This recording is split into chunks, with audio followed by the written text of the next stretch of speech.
Leyes de Kirchhoff, circuito en serie. La primera ley de Kirchhoff, o ley de conservación de la corriente, establece que en cualquier circuito, la suma de las corrientes que llegan a un nodo es igual a la suma de las corrientes que salen de él. Por ejemplo, en una clavija, la corriente entra a la carga por un conductor llamado de fase.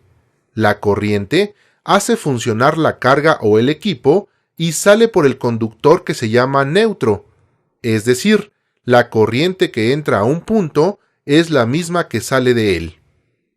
Por ejemplo, en un molino, la corriente de agua los hace funcionar, y el agua sigue su camino.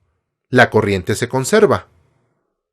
En un contacto con dos equipos conectados, la corriente que llega por la fase llega al nodo y se divide en dos caminos. La energía entra por las fases de los equipos y la corriente regresa por los neutros de cada uno de ellos, hasta el neutro del nodo. Entonces se dice que la corriente que sale de un punto es la suma de las corrientes que regresan a él, ya sea en un contacto o en una carga. La segunda ley de Kirchhoff es la ley de conservación de las tensiones. En un circuito cerrado, la suma de las tensiones de las cargas es igual a la tensión de la fuente. Por ejemplo, en un circuito como este, la tensión de la fuente se reparte entre la plancha y el foco, de manera que suman el voltaje de la fuente. Entonces, si la tensión se reparte en los equipos, estos ya no funcionarán adecuadamente de acuerdo a la segunda ley de Kirchhoff. Este ejemplo da pie a lo que es un circuito en serie, que es cuando los elementos están unidos uno tras otro, por un solo punto o por un solo conductor. Esa es la característica principal de un circuito en serie. Se llama circuito en serie a aquel en donde la corriente que circula y pasa por todas las cargas es la misma.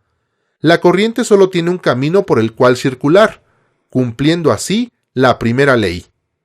Asimismo, la suma de las tensiones en cada resistencia es la tensión de la fuente, dando cumplimiento a la segunda ley. Supongamos que tenemos un circuito en serie con fuente de 120 volts y tres resistencias, una de 10 ohms y dos de 5 ohms. Hay que establecer la corriente y la tensión en cada resistencia. Para ello, debemos convertir este circuito en uno equivalente que represente el comportamiento de todo el circuito, es decir, se determina la resistencia equivalente a la sumatoria de las resistencias.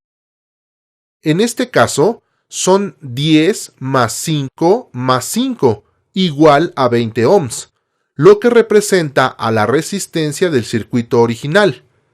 Con esto podemos determinar la corriente que circula por el circuito, utilizando la ley de Ohm que nos dice que la corriente es igual a la tensión entre la resistencia, 120 entre 20, 6 amperes. Quiere decir que por cada una de las resistencias circulan 6 amperes. Ahora la tensión. ¿Cómo se comporta?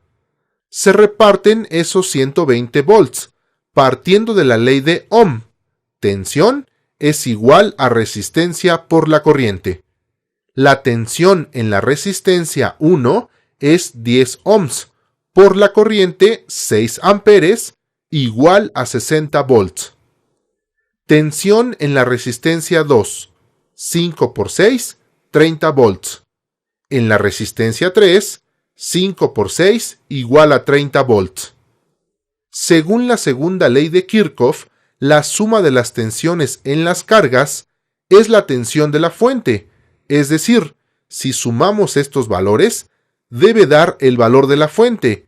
Así comprobamos que nuestro cálculo es correcto.